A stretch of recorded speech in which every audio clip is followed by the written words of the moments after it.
Hello and welcome once more to Emerald Heart Radio. I'm Alan Cox.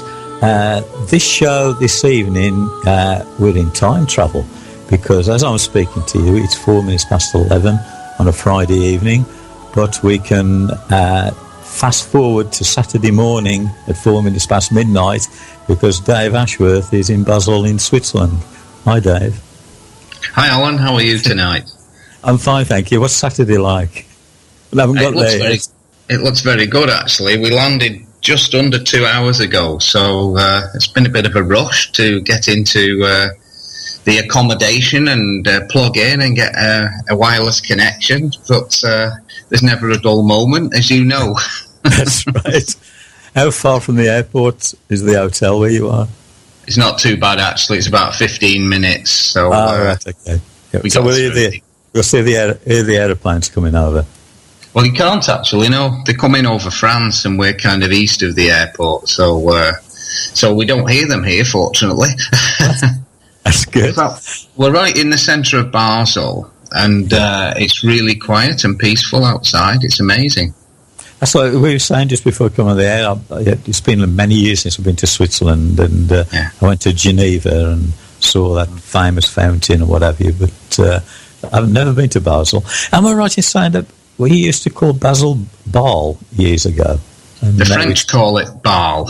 That's the French pronunciation of it. So, yeah, I think the British have always been a bit confused whether to call it Bâle or Basel.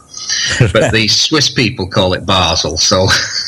Well, we'll go with the Swiss then. Okay. We'll go with the Swiss. They should know. They should, shouldn't they? Oh, dear. So Dave's just put in Skype, Bâle is a demon name. But that's B-H-L. I hadn't heard of that one. No, it's actually B-A-A-L, Baal the demon. Right, okay, right. I hadn't heard of him. Well, tonight's topic, which came to me from Spirit the following day, last Saturday, was who is God and how do we find him? And just like what happens every week, it's like, what are we supposed to talk about? And then it just happens.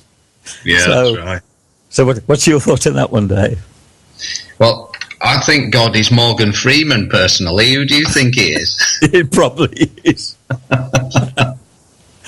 Oh, dear me. Yeah. So, yeah. Well, so, who is God and how... Yeah, it is an interesting one. Who is God and how do we find him? Well, I think you have to start off with the word God, don't you?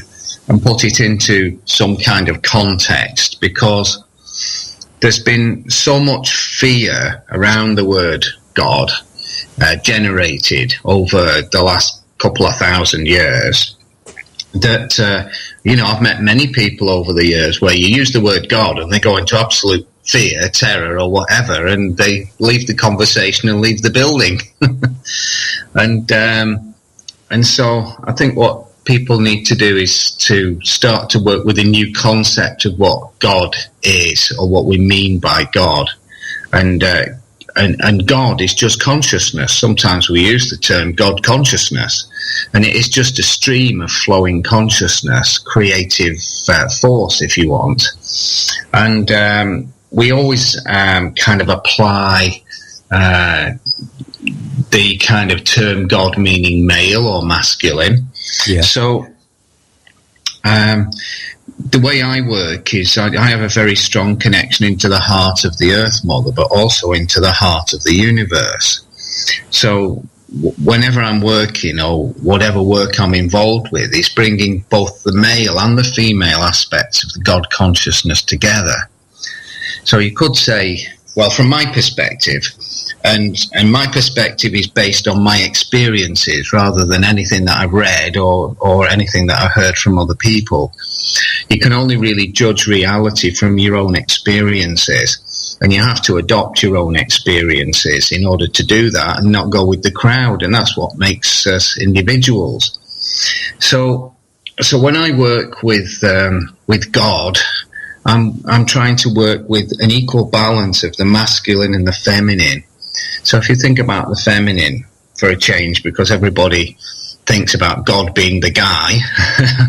Yes. Well, the feminine is the Earth Mother, and of course she's in the process of creation all the time. Everything on planet Earth is in the process of creating or creation all the time. So the feminine is where the power comes from. That's the power of creation.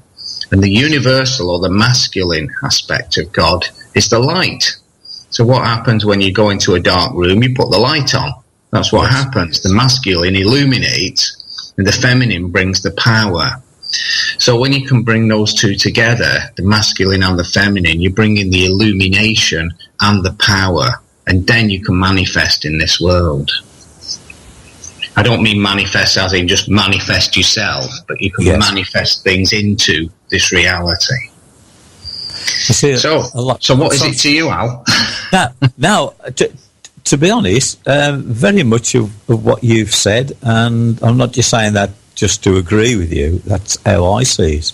But a lot of people, and perhaps it's the way we've been brought up, have this perception of a man, and if you take the film with Judy Garland, The Yellow Brick Road, and the man behind the screen, and everybody was thinking that he was to use the expression, the Almighty, and all he was a man behind there. But a lot of people have this, shall we say, image or belief that there is a white bearded man sitting somewhere and controlling everybody. And I suppose if you've been brought up in a certain way, it can be very hard to take that image away from you. Well, that's right, because it's programmed in from being a young child. But not only that, it's been programmed in for centuries. Yes. So it's almost like a genetic image within the DNA. And that's why it's so hard to kind of smash that kind of dynamic or that kind of paradigm, that energetic structure. But somebody has to do that at some point, otherwise everybody remains harnessed to that imagery. And then humanity can't move on because it's stuck in this picture of what it thinks it's reality, what it thinks is reality. So, and of course, sorry, Alan, go ahead. No. All I was going to say was, so how do you see the, shall we say, the God energy? Excuse me. How it drives us, and if we aren't doing things right, how does it seem to happen that you either get caught out, or something happens that you're not expecting to happen, but you want to happen? It's almost like an energy comes in and creates an event. Does that make sense? Yeah, it does, yeah. Well, while you were speaking there, I had so many images running through my mind. I was trying to listen to you. Yes, it's okay. The guidance was sending so many images through. It was like opening these data banks, chucking all this stuff in. It was quite interesting. Well,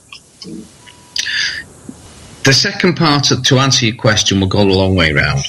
The second part of our theme tonight is who is God and how do we find him? Now, how do we find him is the interesting bit.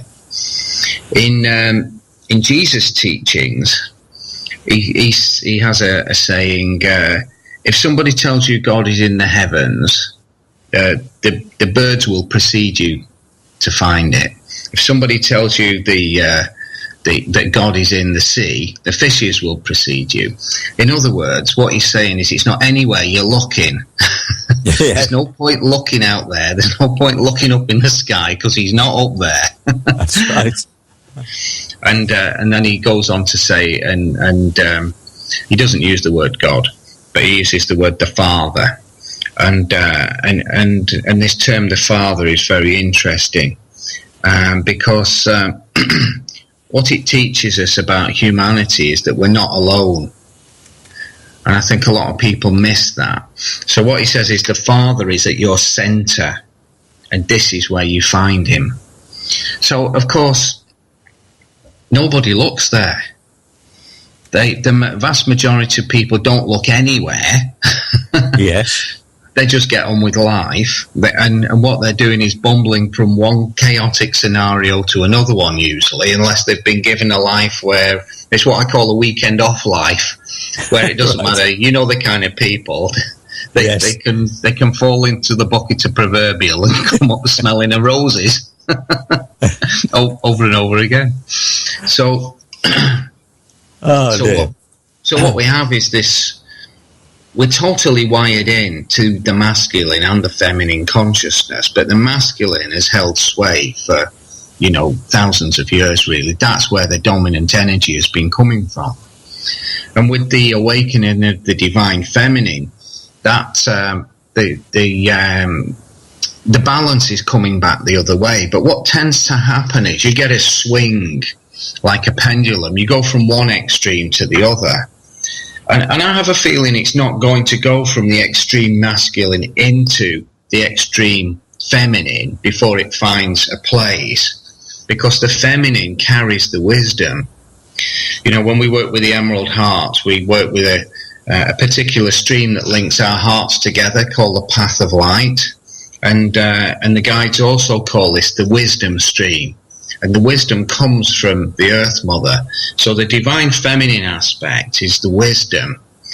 I mean, if you look at the history of men running the world, you can't see a lot of wisdom there. So you don't have to be a rocket scientist to work it out. Sorry, go on. No, I was just going to say, it's just a thought coming to my head. And it's probably a different subject, but why is it that men feel that they're better at doing things, and women, I know things are probably more better than they've ever been now on an equality front, but it seems to be this male ego that us men in general terms know it all. And as you said. Well, you've used the key word there. It's the ego, it's the yang. So the problem with men is they don't understand themselves. That's the problem. Yes. How many times do you hear the man saying to the other woman, "My wife doesn't understand me"? Well, she doesn't understand him because he doesn't understand himself. And that's because of the yang energy, you see. The yang energy is pushing outwards all the time. So man never stops and goes inwards. But woman contemplates all the time because she's the receptive feminine. And so she's contemplating. She's in the natural contemplation and thoughtful, inwardly thinking mode all the time. Where the masculine energy, or the energy within the male, is going off like a firecracker in all directions. That's what it does. And so when you can start to bring yourself back into the centre, sit and spend some quiet time each day, maybe just 5 or 10 minutes. I wouldn't even use the word meditation, just quiet time. I'll give you an example. When I'm in the office, my mind is going absolutely like a train, doing a dozen things at once. And just a few weeks ago, one of my associates said, "Dave, I just want to test something out, some healing energy. Can you?" She was in America and I was in the UK, and she says, "Can we just, tie up on Skype and test this out?" So I said, "Sure." So I lay on the couch, I got the Skype going, and I said, "Okay, I'm going to switch the Skype off now. Start when you're ready." And I just put a blanket over me, so I was going to go into the still space, and I could hear the noise of my mind. It was going that fast. And I thought, blimey, this is what most men are like when they're in that office environment all the time, or even in a physical work environment. They're firing on all cylinders. Their mind is going wild. And I was thinking, I'll never calm this down. But within 3 or 4 minutes, that energy had come in and just completely, that was it. I thought, oh, that's it, I'm going now. Within 5 minutes, I was unconscious. So, but, that is the yang energy. It's pushing, and it's kind of, is creating all the time, but quite often in a chaotic way. And so that's why we get, that's why we've got a chaotic world, basically. You can't say that very much of it works very well, because we're all in this state of separation rather than in this state of harmony and kind of coexistence and respect for the others. So if we say that the universal energy is the God energy, so the next part of the question is, and how do we find him? Well, you find it by looking inwards. That's where it is. It's right in the centre. Yeah. But it's also all everywhere around us as well. It's in every atom. So if you think that everything is made of atoms and subatomic particles, in every subatomic particle, you're going to find that God consciousness. It's quite interesting. I like to look at a bit of science now and again. I get the new scientist and see what's happening, and I've kind of got this little theory. They start breaking down atoms into quarks and leptons and whatever else comes along, and I have this theory that when they think they've got to the last one, God will create another one, because he's not going to let him find the last. He's not going to let the scientists find the last thing. And they keep changing their minds, or keep saying they've discovered something different about the creation of the Earth, don't they? Yeah, so, yeah. But as I say, okay, God is everywhere. God is within us. God is literally everything, just like the Native Americans believe that everything is the land, is the soil, is the earth. And because when we die, we go back to the earth. We go back to ashes. So... Well, we go back into the creation, don't we? Yes. We rise from the creation and we go back into it. So, on an individual basis, how do we? Okay. I'm trying to word this right. It is. Excuse me. I'm sorry. It's a bit difficult to get the formulation right. You see it on the TV, on the news and what have you, that some terrible act, I don't know, somebody's committed a murder, and there's no evidence or anything, and the person seems that he's got away with it, or she's got away with it, and years go by, and just a strange, odd thing happens that, in a sense, gets that person caught. And there's no real reason why that event should happen, that they get caught. Now, is that the universal energy creating justice? Well, it's a good point, and in a lot of cases I would say yes, it is.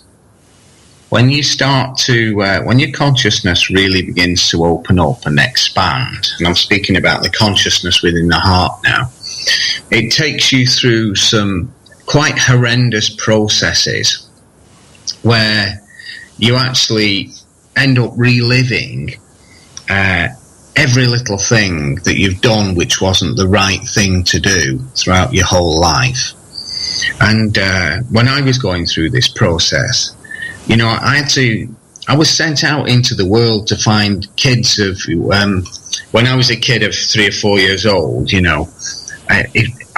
these things were brought back to my memory where I'd maybe, not acted appropriately to another lad in the street. And the universe sent me out to find these people and apologise. And I'll give you an example. I had a mate called Phil when we were young lads. He was a year or so younger than me. And it just came to me. It's like the universe just opens up your heart and it says, do you remember you were a bit cruel to this lad because you were stronger than he was and you used to pick on him. And just the guilt of it just washes through you in such a way that it's almost impossible to live without asking for forgiveness. Anyway, this lad Phil, I did see him occasionally, but he lives in Africa these days. And every now and again he would come back to the local village. And I was up in the village one day, and round the corner came Phil. And I thought, oh my gosh, here's my chance. I've been drowning in this guilt for maybe 3 or 4 months, and here's Phil. He comes round the corner. Hiya, Dave. How are you doing? Yeah, Phil, great. Well, we're having a chat, this, that, and the other. And at the forefront of my mind was this: I have to ask for forgiveness. Mm. And out of nowhere, Phil suddenly said, Dave, I've got to rush, I'll catch you again. And he ran off down the street. I couldn't believe it. I'd lost my chance to ask for forgiveness. And, I went home. I thought, I just can't believe what happened there. He appears from nowhere, from Africa, and disappears within 2 minutes. Anyway, about 6 months later, I was going into the bank, and out of the bank was coming Phil with his girlfriend. And before he had time to say anything, I got it in, so I didn't miss the opportunity again. But the moment I entered into that act of assuaging my guilt and asking for forgiveness, that energy left me. It was just gone. And, Phil just said, I don't remember any of it, Dave, But, the universe pushes you so hard.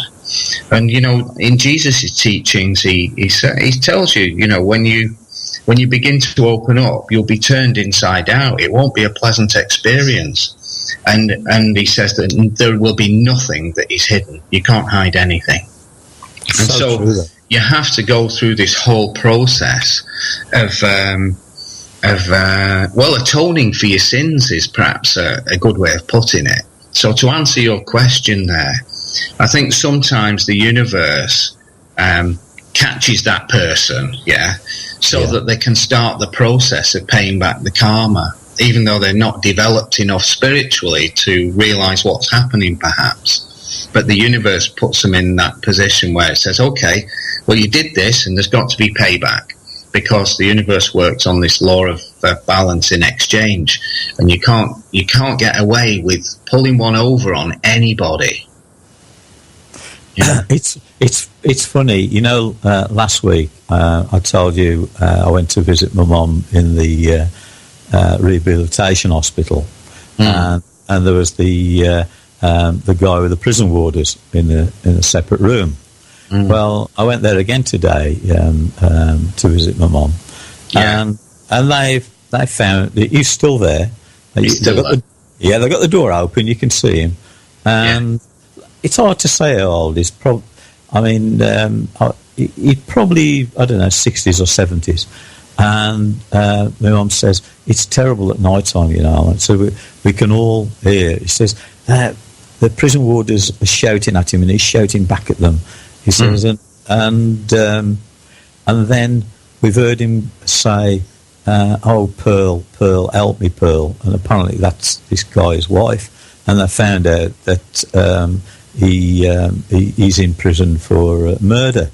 And here's this guy there. You could, obviously, it's like the prison warders don't like the guy. And then he's shouting out, please help me. And I suppose you could turn around and say, that's karma coming back. Is that the universal energy? He's paying for what he's done. He might be experiencing the guilt that I was speaking about just now.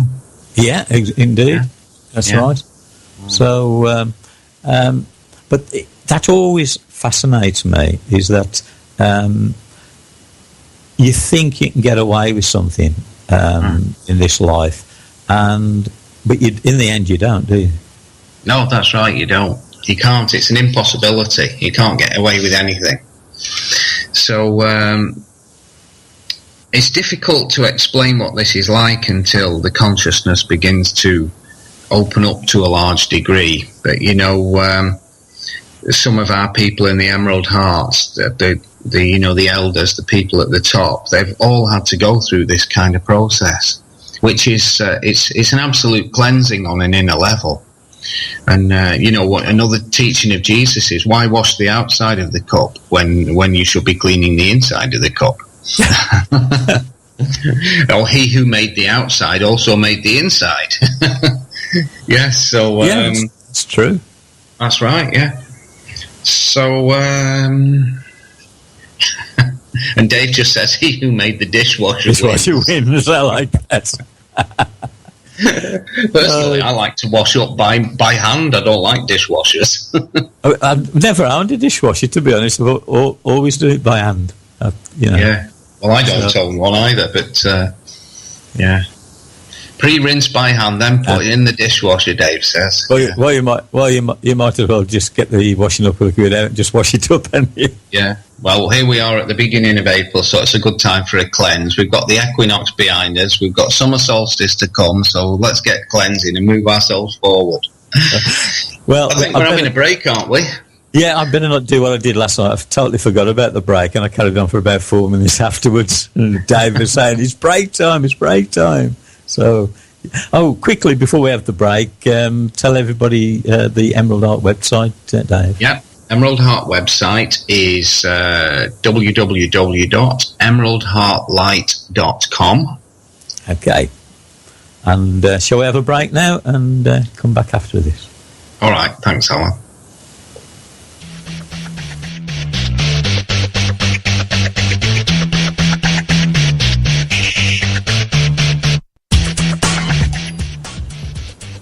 Welcome back to Emerald Heart Radio. I'm Alan Cox, and my other co-host, Dave Ashworth, hopefully is still on the line. Right, Dave? Hi, Alan. Hello, everybody. Yeah, I'm still here. That's good. So, okay, who is God and how do we find him? Some people... should we change that? Should we switch that round? Yeah. Go on then. How to? What to? Who is God, and how many people actually seek after him? Yeah, actually, in a way, you have just put into words that I was going to say, probably in a roundabout way. Was how is it some people look for him for all their lives, and they say they've never found him when he's there all the time. So. Basically, you took the words out of my mouth in a different way, yeah. Yeah. Well, one of the core teachings is never cease from seeking until you find.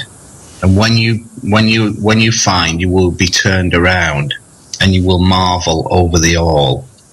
And essentially, what that's speaking about is being able to see through the illusion, and it actually becomes very difficult to live on planet Earth when you start to see through the illusion. And one of the key things you can actually do to help yourself, because this is what people try seeking. They do try looking. There are people that are always trying to find these answers, but they try and do it on their own, and that usually breaks the universal laws. Trying to do it on your own.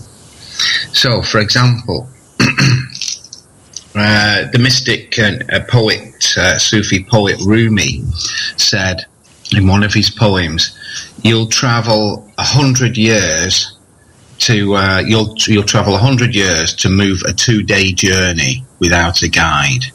And basically, what he's saying there is almost nobody can walk the spiritual path alone. And it just breaks the universal laws. The universal laws are all about coming together to solve the problem. So, women are very good at this. If they have a problem in their life, what do? They go to a cafe, they sit down with their mates, and they share it. They share the problem. And there's that old, all the old sayings are very good, aren't they? A problem shared is a problem halved, for example. Yes. What that's referring to is the way you dissolve the energy of the problem. So the problem in itself has an energy. It might be a problem with some neighbours. It might be a problem at work. It's a problem usually between two human beings, or created by two human beings that are out of harmony. And as soon as you start to discuss that problem, then the energy of it begins to change. But if you don't do that, then the energy of it remains the same and even gets worse in some situations. So when we come back to that you'll travel 100 years to move a 2-day journey. Essentially, what the teaching is saying is you can't do it on your own. It's an impossibility, or almost an impossibility. I say almost because what I found on my journey is I did most of mine myself, but I do still reach out for help with other people when I need it. But the key part of the journey was conducted from upstairs. And I didn't. Whenever I went to find a teacher, the universe blocked it. or in some situations, I would turn up and the teacher asked me to teach them. You see, there's another similarity between you and I. I would say that the most of the teaching that I had, if you call it teaching, was by this guy named Dave Ashworth. I don't know if you know him. Oh yeah, I've heard of him. Yeah. And what you said to me, and what went on, and that was probably about the level of the teaching that I had, but. As you've just said, there are times where you need to get in touch with somebody else, and as you know, I'll talk to you, and I'll talk to, perhaps two of my other friends. So I don't do it all by myself, but that expression, no man is an island. We're not, are we? At some point, even if we're independent, we are going to need some kind of advice. That's right, yeah. So if we come back to that key question, who is God and how do we find him?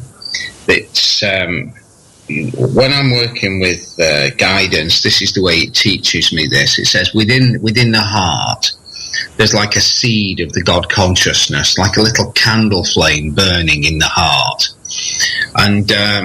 And outside of the physical body is this mass of God consciousness, which is just a sea of energy, just flowing and doing various things, and in its process of creation.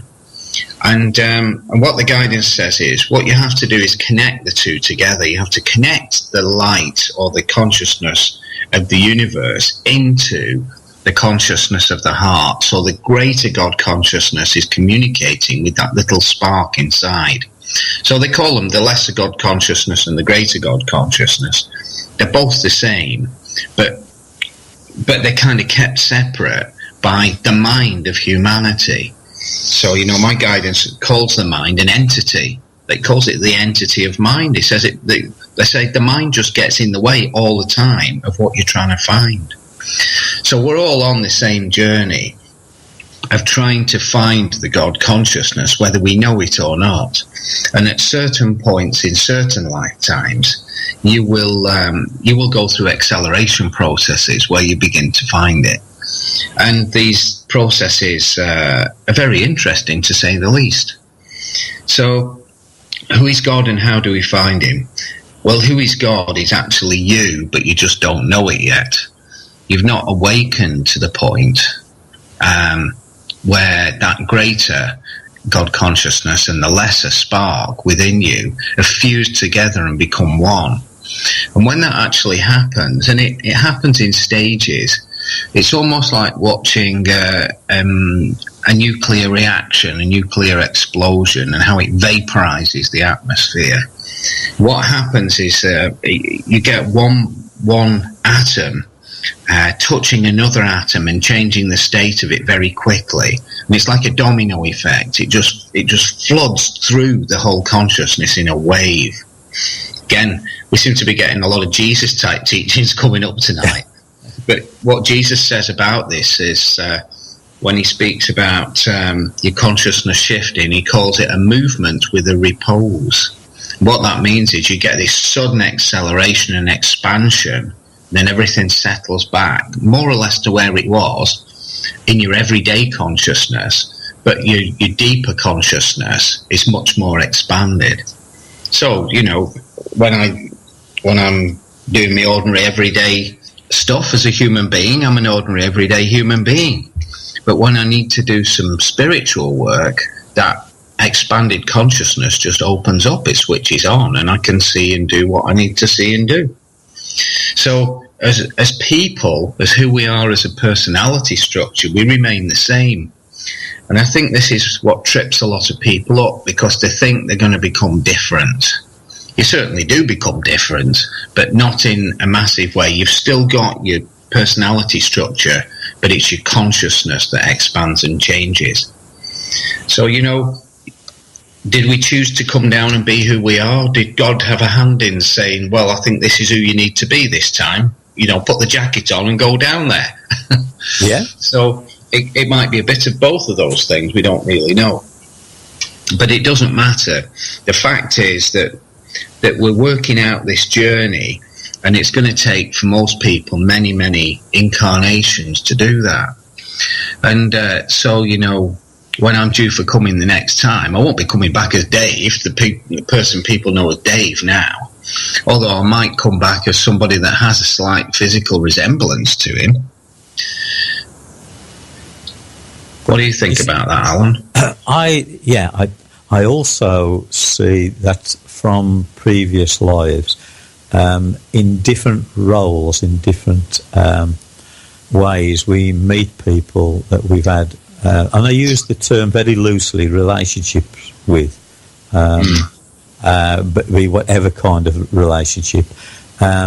We come back together, perhaps to either continue something that wasn't sorted out before, because it's strange how people come together, and for what purpose. Yeah. And lots of times it's unfinished business from before. Yeah. Yeah. Soul groups, I look at it as. Yeah. So, I might be, for example, a leader of a soul group because I carry this, I brought this amazing light into the world, and I carry and radiate this light. And this light, beams out into the world, and people perceive it at some level and think, oh, I'm drawn to that, Yes. What happens when the God consciousness speaks to you? We've not really discussed this aspect of it. It's how does God communicate with us? Well, it's through feelings. So when you get a sense of excitement about something, that is the God consciousness telling you to go and have a bite of that, go and have a chew on it.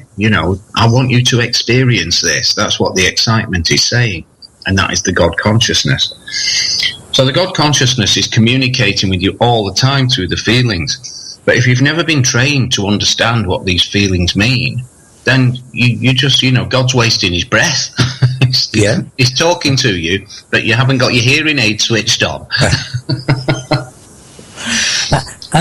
and also, that shows itself in how people come together. You could have two people who are meant to meet, and one could be in America or Australia, the other one could be in Britain or France or Russia or Germany, you name it. And there can be continents thousands of miles apart, yet they can meet, I don't know, up a mountain somewhere, and then they become great friends, and you think, well, why has that happened? And then the similarities between the two people's lives comes apparent, and there's a connection there from before. Yeah, immediate connection, isn't it? Yeah. Yeah.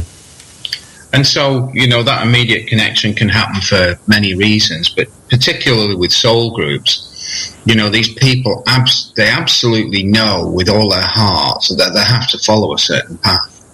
And it might just be for a short period of time because they need that light to accelerate them to another path that they're meant to be on.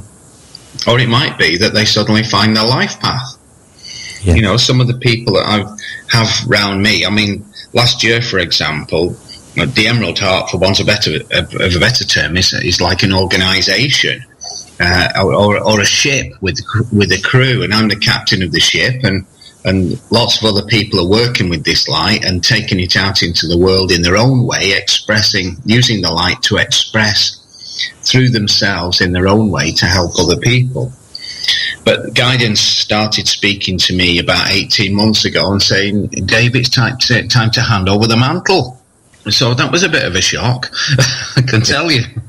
But, you know, that's what I've been doing this past year is handing this over and saying, this is now yours. You know, I'm ceding this light to you. It's for you, the elders, now to take this into the world. Because I'm getting older. You know, I can't keep carrying the energy at the rate I've been carrying it all these years with, you know, without it going. I'm reaching a point where the intensity of that light is just too much sometimes. So like the next level of people are coming upwards through the ranks, as it were, and now taking that light out into the world. So this is how a soul group is being handed over from, you know, I came in and the light was given to me. I went out into the world and shared it the best way I could. That awakened other people. They came in and said, wow, this is just absolutely what I've been looking for. And now, you know, those people are going to take that out into the world and where I can perhaps approach things in a slightly different way. You know what I've just seen as you were talking there, Dave, is that around the world there are other soul groups reaching out to, shall we say, the same destination as the Emerald Heart, and obviously they've got their own terminology, their own names for that. Mm-hmm. And and if you can imagine this big circle with these different hearts and all drawing people into the God consciousness. And reaching for the heart, for the centre, and I feel as time goes on, it will become more apparent around the world. Yeah. Well, absolutely. The light carriers. Nobody can make anybody do anything, but the light carriers are the door openers. And all you can ever do is open your door. Your door is left open, and so people can see the light. You know, another teaching of Jesus. Nobody lights a lamp and hides it under a bushel. That's right. You know, the universe, the God consciousness lights that light within you. You know, and another teaching of Jesus, if you like. Let's kind of explain this a little bit, because when we start to awaken, we're all seeking something. We're seeking that thing that might be fairly intangible. But what I was seeking all the time was to get to the as close as I possibly could to the original teachings of Jesus. And I found that in a book called Jesus Untouched by the Church, which was the Gospel of Thomas, but a specific version of it. And a very good friend came in when I was used to be a healer, and he gave me this book one day, and it's never been far from my side ever since. And so one of the things Jesus gives you, he's always giving you clues in how to find what's at the centre, which is God. Who is God? You're God. You know, we're all God, but we're just not awakened to that level yet. And so never cease from seeking was one of those sayings, and another one was, there is light at the centre of a man of light, and if he does not shine, there is darkness. So what he was telling us there is there's darkness in all of us, and the process of walking the spiritual path will dissolve out that darkness a little bit at a time, and in the process of dissolving out the darkness, you hold more light. So the light carriers merely open the door and say, here's the light. You know, I can't walk your journey for you. You have to walk it yourself. But if you want to knock on my door and enter into the light, then I'll guide you through it the best way I can, based on my own experience of this light. So, as you say, you know, these lights are springing up because we're in the age of enlightenment, really. You know, this is the expansion, where we're in a year of expansion, but we're moving into a new period. Lots of new periods, really. And, you know, the way the earth and humanity is going, it's going to destroy itself sooner or later. It's a strange thing, Dave, really, because It's like we were given all the answers, and most people had understood thousands and thousands of years ago. And then we've gone right the way down, and now starting to come back round again. That's right. You know, it's but I think probably the world, mankind had to experience that, and to understand that everything was provided for us in the beginning, yet through perhaps selfishness, greed, going on a merciless hunt for personal gain, has brought mankind to where it is. And now suddenly people are starting to realise, well, you know, this isn't what the world, what life should be about anyway. No, that's entirely right. So here's we've only got 2 minutes. Yeah, that's it. That's what I was going to say. Sorry. It's interesting. Well, there are many things that are interesting. We could go on talking about this all night, couldn't we? Yeah. So, but this is one of the little sayings about finding God. This is one of Jesus's again. He who drinks from my mouth shall become as me, and I shall become him. And what he means there is, if you keep reading the teaching, so these teachings, you say, have been there for thousands of years, but nobody really reads them. If you read them over and over and over again, you start to see through the illusion, because they're all written in metaphor, and you start to see the truth within the teachings. And the truth hits you like a bolt of light in the heart, and then you have the understanding. So this saying, he who drinks from my mouth, means he who reads these words over and over and over shall become as me. So what he's saying is, the light within the words will open your heart. And when your heart opens, you'll be flooded with the Christ light or the Christ consciousness. And in that process, I will become you.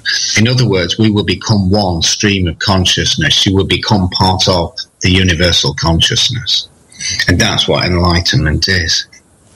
And that is the ultimate. Who is God and how do we find him? It's all there. It's all written down. Just keep reading the words. You know, although we didn't know what we was going to say, the hour has gone very quickly, as it always does. And Spirit know what they're asking us to talk about every week, don't they?